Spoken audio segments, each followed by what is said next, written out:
Um Feliz Natal a todos vocês aí de casa. Que Jesus Cristo possa abençoar muito cada um de vocês. E hoje também é dia de Cruzeiro. É dia de trazer informações atualizadas para vocês. E olha só, família, a galera do Eixo tá maluca com a nova equipe montada pelo Alexandre Matos para a temporada de 2025. Um time que promete muito mais novidades. E olha só, eles falaram sobre Dudu, Fernando Diniz, Gabriel Barbosa, Marquinhos, que está chegando no Cruzeiro, e também falaram do Sérgio Ramos, sobre a possibilidade do zagueiro espanhol de 38 anos de idade reforçar o Cruzeiro na próxima temporada e deram suas opiniões em cima de cada contratação que foi feita pelo Cruzeiro até este exato momento. E eu separei aqui para vocês as principais falas da galera. Só que antes eu vou pedir que deixem aqui o seu gostei, que se inscrevam no nosso canal, porque sua participação ela é de extrema importância para o nosso crescimento. Conto demais com o seu apoio. Agora se liga nas principais falas da galera da ESPN. Esporte, né, que é a de joelho, né, de cruzado, e quando voltou teve o episódio que ele se refere, agora num viés cruzeirense, né, eu vou explicar, pegou mal e tal, porque foi uma coisa que não caiu muito bem nos dois lados. Ontem no Linha a gente falou um pouco sobre o assunto, porque ficou oficial um pouco antes da gente entrar, mas eu lembro que o Calçade, falei, Calçade, desculpa, a gente tem que ir pro intervalo, vou começar contigo, Calçade, que eu queria que você falasse um pouco como você vê o Dudu como potencial de performance no Cruzeiro ainda, e um pouco do que aconteceu esse ano, que é um ano duro, mas que tem contexto, né? Antes da contusão, Dudu, quando chegava a bola de prata no final do ano, Dudu todo ano estava no bola de prata. Quando não levava bola de prata, bola de ouro. Então, assim, a importância dele para o Palmeiras foi enorme. Aí vem a contusão. A contusão sempre, cara, derruba qualquer jogador. De qualquer idade, é um recomeço. Você passa quase, hoje, os médicos estão até estendendo um pouquinho mais os clubes o tempo de recuperação de jogadores. De 8 para 10, né? Não tá bem, vai. Então é uma contusão que tira o jogador um ano dos campos, dos gramados, quando não aumenta isso. Então, toda aquela história você interrompe e precisa recomeçar. E o Dudu não conseguiu, ele fazer o que ele falou, torcedor do Cruzeiro, nos últimos 4 ou 5 meses, fiquei me preparando para jogar e se preparou no Palmeiras. Porque ele não tinha muitas chances lá. Não tinha muitas chances porque o Palmeiras, no caso comissão técnica, o via como um jogador já sem condições ou porque era um outro... Acho que um pouquinho de tudo. Um pouquinho assim do ambiente que não ficou legal, com aquela tentativa de sair. Mais físico de característica, sem bola do que técnica, né? E agora, mas o Dudu sempre foi um jogador de fisicamente, né, de super entrega.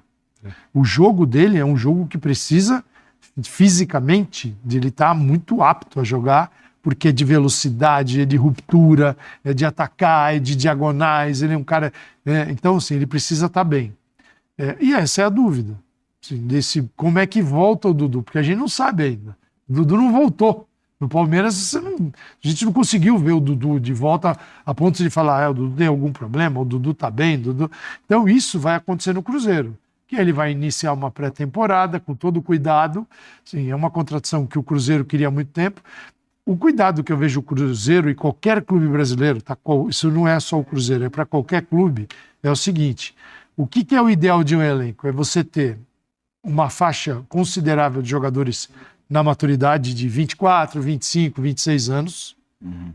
Você ter aqueles que são jovens, que estão vindo da base, que tem 20, 21, 22, é essa geração que vai ocupar a vaga desses maduros que vão virar os veteranos. E também um grupo de acima de 30. Mas é preciso ter equilíbrio. Quando há o desequilíbrio, falta experiência, só tem a juventude, também às vezes as coisas balançam. Quando você só tem os jogadores, isso aconteceu com o Fluminense do Diniz. Sim. Uma Libertadores no ano seguinte, acabou. Que eram jogadores mais velhos, chega uma hora que você nessa temporada que a gente falou aqui, você tem que correr. E nem sempre você pode espremer um cara desse, torcer, tirar tudo. Mas eu acho que assim, é uma boa contratação, mas a gente tem que esperar. Nem o Cruzeiro tem essa certeza. Uhum. Né? Mas se o Dudu conseguir entregar parte do que ele entregava no Palmeiras, vai ser uma nova vida para o Dudu e para o Cruzeiro também. Eu acho que parte é a palavra, porque eu não espero do Dudu o ápice da forma. Talvez até consiga, só falando que eu não espero. Sim. Mas também não espero que o Dudu seja um jogador incapaz de ter momentos especiais, de fazer coisas especiais, de ganhar jogos para o Cruzeiro. Eu acho que não vai ser a melhor versão. Repetindo mais uma vez, eu só acho, não tenho certeza, porque a gente tem que esperar. Não vai ser a melhor versão da carreira do Dudu, mas também não é um jogador que você olha e fala, esse cara não tem mais condições de jogar, ele não lembra em nada do jogador que foi, ele não consegue resolver jogos. E tem uma coisa que é quase um tudo ou nada, que é o encaixe do time do Diniz. É isso. Porque o time do Diniz, quando encaixa e joga bem com a bola e consegue ter uma retomada de bola rápida, ele facilita muito para o jogador que fisicamente não está no ápice. Porque o jogador troca de passes, jogadores com muita aproximação, traz um bloco de jogadores para um lado ali, e aí vai parecendo quase um jogo, entre aspas, de futsal, e tenta construir por ali, e aí de repente ele agregou isso, principalmente no Fluminense, o bloco da marcação está do lado, tem alguém aberto do outro lado, geralmente um cara de velocidade, aí inverte a bola, e aí todo mundo cresce, aí o time ganha confiança, o futebol fica bonito, o jogador se inspira. Esse é o lado positivo. Pode acontecer como foi no Fluminense nesse ano. Em parte do Cruzeiro também, mas do Cruzeiro é difícil cobrar porque chegou já no nível de competitivo muito alto, o elenco não é planejado por ele. Pode não acontecer nada. Então eu acho que se o time do Diniz tiver um encaixe numa versão Fluminense ou numa versão São Paulo, quando liderou o Campeonato Brasileiro, aí eu acho que a gente vai ver muita coisa boa do Dudu. A questão que eu pergunto para vocês, a coisa do Diniz, ela é importante. Primeiro, é um cara que chega para ser titular, na opinião de vocês? Chega com a ideia de contratação de um titular. Aí o jogo dentro do campo é que vai dizer, Ideia mas eu digo, né? a ideia é, o Cruzeiro contratou um titular, não contratou um reserva. Agora, como isso vai acontecer durante a temporada, a gente tem que esperar a bola rolar, mas não é que você está contratando um cara para o grupo, vamos ver, é um cara para ser titular. Pela importância e até pelo custo, né? Porque ele não é um jogador barato. Não é um jogador, é aquilo que você estava falando no começo do programa, de alguns mais caros, outros menos ali, compõem o elenco. Isso não é para compor, é para jogar e render. Entregar. E vamos ver quem vai ser a dupla dele. Se o Cruzeiro realmente se encaminhar uma contratação do Gabigol, pode ser uma duplaça, uma baita dupla, porque o Dudu tem muito gol. O Dudu não é um ataque, não é um cara distante do gol. Sim. A gente tá vendo, ele tem mobilidade, então o entendimento é fundamental também com esse companheiro de ataque. Mas é engraçado, você trouxe o nome, eu não tinha nem pensado nisso, mas é uma dupla que eu acho muito interessante por dois aspectos. São dois jogadores muito explosivos, né, assim, com gol, e que um representava o Palmeiras e o outro representava o Flamengo no momento de enfrentamento dos dois, né? É uma união, tanto que muitos usavam o nome do outro num debate. Sei lá, você estava falando renovação de contrato do Gabigol por causa de grana, e citavam o Dudu. Porque o Dudu no Palmeiras ia ser uma dupla curiosa, hein, gente? E poderosa. Que já viveram o auge nesses clubes e podem viver ainda o auge, recuperar o Cruzeiro. Pode acontecer. O jogo deles encaixa, né? Sim. Pelo menos essa é a expectativa, se o Gabigol realmente for contratado. O Dudu já está contratado. Sim. A expectativa do clube é ter o máximo desses dois. Pode ser fenomenal. E aí tem uma questão na equação que o Birner trouxe, jogo para você, Calçade, vem junto o Birner, que é a história do Diniz. Assim, como é que você imagina, Calçade, como é que você imagina, Birner, a utilização, a montagem? A gente está falando de um Cruzeiro que no primeiro turno do Brasileiro estava muito bem, e eu me lembro de ter apresentado no Sport Center no fim do primeiro turno que naquela faixa do Bola de Prata, o Matheus Pereira era o melhor do primeiro turno na avaliação Bola de Prata. Eu achava isso também. Eu também. Recuperaram aqueles jogadores que ele contratou na temporada passada. Senão vai virar uma fábrica de moer dinheiro ali. Você tem vários jogadores. O Cruzeiro contratou. O Cruzeiro era um clube com bom rendimento antes das contratações, com o Fernando Seabra como treinador. Está no Red Bull Bragantino. Aí começaram a chegar os nomes grandes, nomes que faziam sentido para a SAF, né, com mais dinheiro, grana. Então, e aí o que pesou? Pesou que era necessária uma transição, você não podia simplesmente retirar da equipe aqueles que tinham sucesso no Campeonato Brasileiro, porque era uma campanha com sucesso quando você media o que você esperava daquele elenco antes das contratações. Ele entregou mais do que se esperava. Então você foi colocando aos poucos, porque como é que você perde teu time? Aqueles caras que vieram até com você e com bom rendimento até aquele momento, você tira todo mundo da equipe e coloca as contratações. Aí quando você precisar daqueles caras, qual é o grau de confiança deles no treinador? Isso é gestão de grupo. Às vezes quem está fora não pensa nisso. Acha que gestão de grupo é um cara que vai no vestiário e dá 3 berros, você perde o respeito. Isso tem que ser muito bem feito. Né? Então, o que o Cruzeiro ainda precisa fazer em 2025 é trazer aquelas contratações e fazer render. Senão ele vai virar uma máquina assim. Contrata, gasta, joga fora. Pega outro. Não. Os caras têm que render. Aí não é SAF, aí é clube. Possível. Porque ele é uma SAF com jeitão de clube, né? Mas o dono vai ter que pagar as contas. Não, eu digo aqui sempre, tem tudo para ser a melhor ou a pior SAF. A melhor SAF é porque você não tem um dono que precisa tirar dinheiro do clube. Ele já é rico, milionário. Se empatar, eu acho que ele vai ficar super feliz, porque é a paixão dele. Sim. A paixão dele é o Cruzeiro. Sim. Ele não precisa ficar mais rico. Uma SAF, que é só negócio, tem paixão pelo dinheiro. Nem sempre pelo clube. E ele tem apaixonado pelo Cruzeiro. Se empatar, se ele não precisar tirar, se equilibrar, aí é o melhor mundo da SAF. O problema é o outro lado da SAF. Quando você é mais clube tradicional do que SAF. Do cara que acha que, entendeu? Sou o dono, eu mando, eu desmando, tal. É preciso fazer com muito critério. E isso o Cruzeiro precisa aprovar, pelo menos para mim ainda, que vai fazer com todo o critério possível. Se o time encaixar, quando você fala de um trio, e se o Gabigol realmente for para o Cruzeiro, são 3 jogadores que gostam da tabela, gostam do passe, gostam do drible e sabem finalizar. Vai ficar muito divertido pro cruzeirense com a bola. Com o Matheus está falando. Com o Matheus. Ele fica legal, explosivo. Sim. Sim, um trio que encaixa muito. Espaço, né? E não adianta assim, pensar no Cruzeiro. Vai ter que recuperar a bola. Ficar imaginando o Cruzeiro, olhando pro Fluminense, e aí você fala, quem vai ser aquele jogador do Diniz? A ideia do Diniz, ela permanece, mas a construção é com outros jogadores.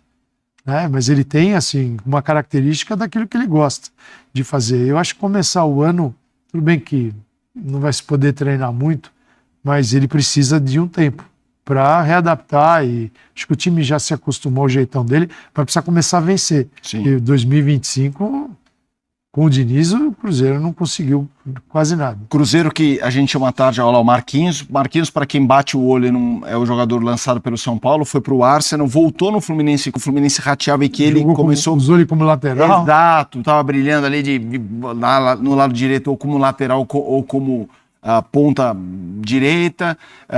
O Bolassi, muito próximo, um jogador que se destacou pelo Criciúma, também com idade avançada, tem 35 nesse momento. Mas tem um jogador... Aí eu vou jogar para os dois. Eduardo também, né? O Calçade, professor Calçade citou a La Liga, que ele acompanha há tanto tempo aqui na ESPN e no Disney Plus. Sérgio Ramos está sendo falado. Pela cara do Calçade, vocês não viram a imagem, tem mim. A gente tem uma tela para mostrar o Sérgio Ramos nas últimas temporadas. Ele está beliscando aí com 39 anos, né? PSG de Sevilha. Clubes 2 nesse período, desde 21 22, 95 jogos, titular é 88, 82 minutos por jogo, aí temos ações defensivas, duelos aéreos, aproveitamento no passe. É que fica uma tela com números, mas sem contextos. E o contexto eu jogo para você, Calçade. É aquele famoso, gente, não precisa.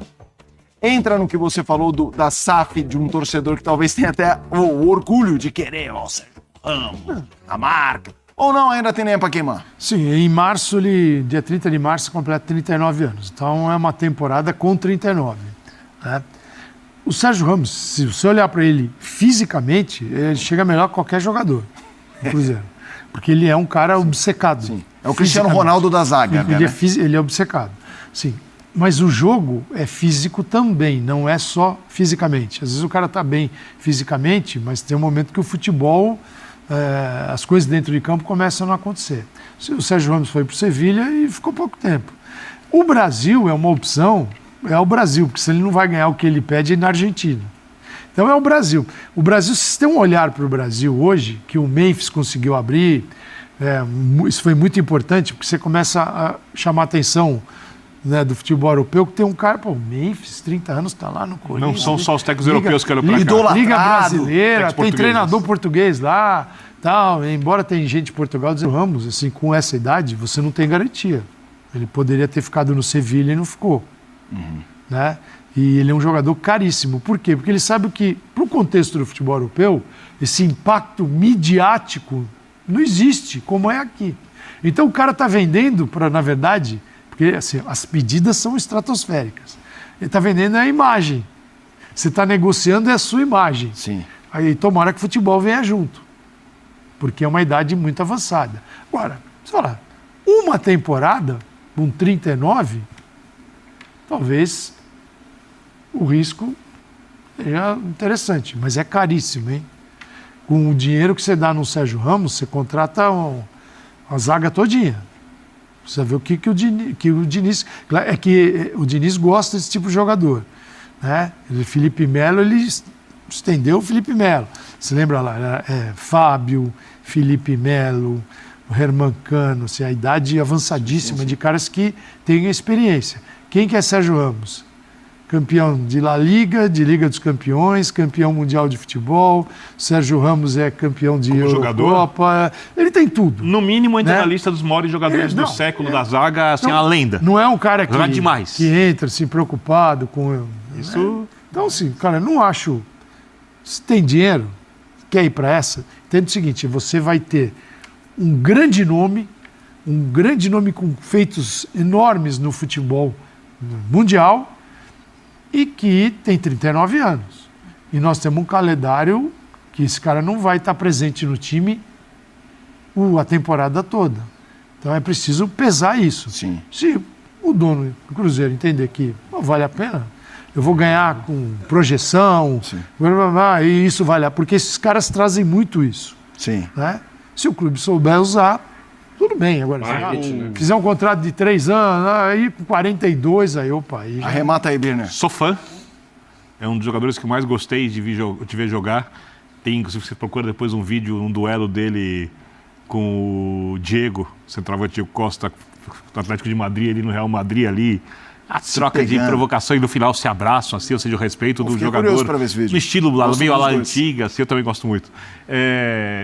Jogador decisivo, jogador que faz gol em UEFA Champions League, lenda, um símbolo do madridismo, um fracasso no PSG, não conseguiu jogar no Sevilha. Eu acho que fisicamente não dá mais conta de fazer o jogo que ele quer. Eu entendo o que o Calçado diz, porque obviamente as manchetes iam se voltar todas. Você está comprando isso. Você está pagando mais, mas eu acho que o clube precisa fazer o seu torcedor feliz. O torcedor fica feliz quando o time ganha campeonatos. E eu acho que o Sérgio Ramos, posso estar errado, não é um jogador para isso nesse momento. Ou se for, é um complemento, não é um jogador que vai ser essencial. É isso. Pelo preço que se paga no Sérgio Ramos, eu estaria um jogador mais pronto. É isso. Não, eu também acho. Tem duas opções nessa história. O que disse o Calçado, que com esse dinheiro você faz quase uma zaga inteira, ou de você direcionar esse dinheiro para cara que vai resolver a tua vida. Porque SAF, sim. É muito caro, tá? Não é barato, gente. É muito caro. É um salário estratosférico e ele vai pedir luvas. Não é um negócio... Você pode trazer um jogador ainda mais maduro, numa idade muito boa, com potencial de venda. Aí você está trazendo alguém que fisicamente consegue aguentar o tranco e com potencial de venda, porque afinal de contas... O Cruzeiro estava especulando a contratação da Arboleda também. É um clube de futebol, não é só torrar dinheiro. Claro. Você faz negócio, você vende jogador também. Sérgio Ramos, você não vai vender para ninguém. Não. Você contrataria o Arboleda ou o Sérgio Ramos hoje?